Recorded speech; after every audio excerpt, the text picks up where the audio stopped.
Isang modernong Cinderella story na baligtad. Isang mayamang heiress na nakulong sa mundo ng kayamanan at social expectations ang magkakagusto sa isang mahirap ngunit matalinong construction worker na may pangarap na umahon sa buhay.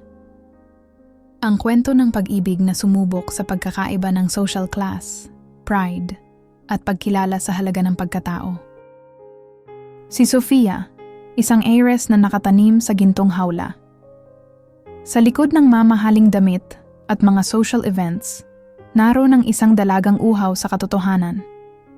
Anak siya ni Don Enrique, ang hari ng real estate, ngunit ang kanyang puso'y parang isang lobo na nakatali sa lupa. Gusto niyang lumipad, pero paano? Ang lahat ng nakapaligid sa kanya ay mga taong nakatingin lang sa kanyang apelido at sa perang hindi niya naman pinaghirapan. Samantala si Marco, isang construction worker na ang tanging kayamanan ay ang kanyang talino at sipag. Sa bawat paghampas ng pala sa lupa, pangarap niyang maging arkitekto ang nag-aalab. Sa bawat pisong kinikita, bahagi nito ay para sa gamot ng kanyang inang may sakit. Ang kanyang buhay ay puno ng hirap, pero puno rin ng pag-asa. Hanggang sa isang araw, ang dalawang mundong ito'y magtatagpo. Sa isang outreach program sa squatters area, nagkrus ang landas nila Sofia at Marco. Habang abala si Marco sa pag-oorganisa ng mga bata, hindi niya sinadyang mabangga ang mamahaling sasakyan ni Sofia. Ngunit imbes na magalit, ang dalagang mayaman ay napahanga sa katapatan ni Marco. "Kayo na po ang bahala sa pagpapagawa," sabi nito. Pero ang hindi alam ni Sofia, ang lalaking ito ang magpapagawa hindi lang ng kotse, kundi ng bago niyang pananaw sa buhay. Dumadalas ang pagbisita ni Sofia sa komunidad, walang bodyguard, walang makeup.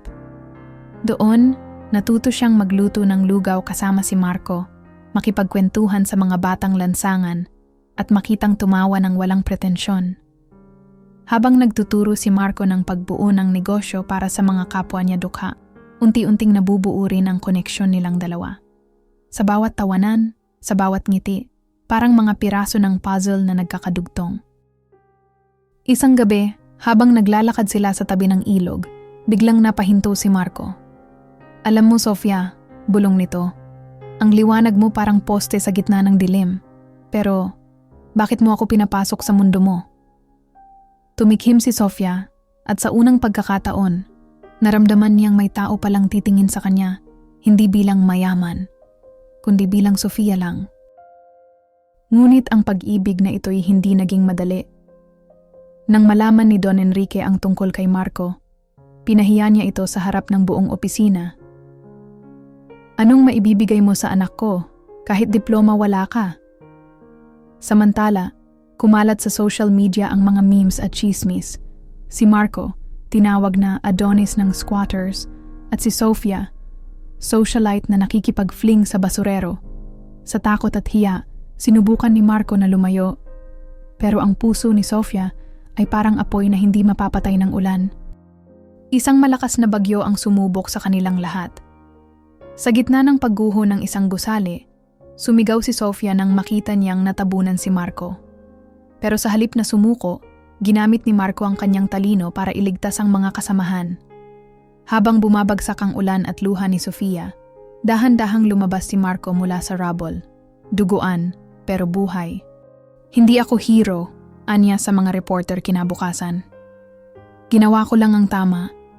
Para sa taong nagturo sa akin na ang halaga ay nasa puso, hindi sa bulsa. Hindi ako hero," anya sa mga reporter kinabukasan. "Ginawa ko lang ang tama. Para sa taong nagturo sa akin na ang halaga ay nasa puso, hindi sa bulsa." Sa huli, ipinamana ni Sofia ang kanyang mga ari-arian para punduhan ang pangarap ni Marco. Isang libreng training center para sa mga manggagawang tulad niya.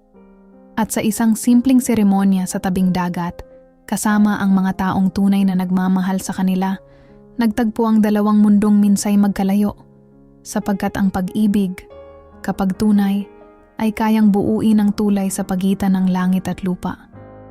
Sa mundong puno ng pagkakaiba, tandaan natin, Ang pag-ibig ay hindi tumitingin sa estado o pera.